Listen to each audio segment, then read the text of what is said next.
রংপুর পীরগঞ্জের জামতলা এলাকায় ওভারব্রিজ নির্মাণের দাবিতে সড়ক অবরোধ করে বিক্ষোভকারীরা।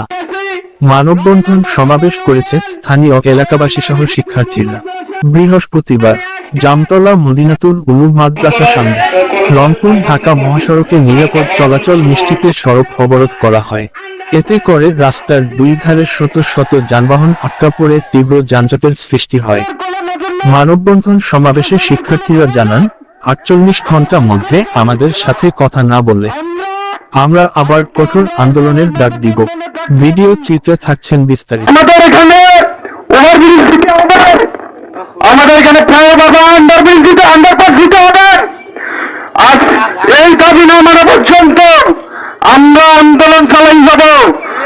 আজকে আমরা মাঠে নেমেছি।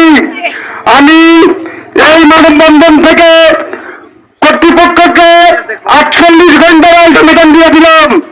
48 ঘন্টার মধ্যে যদি এই দাবি যদি আমাদের সঙ্গে আলোচনা না করা হয়, তাহলে 48 ঘন্টা পর আমরা লাগাতার কর্মসূচিতে চলে যাব। আশা করে এবং ঢাকা থেকে আগত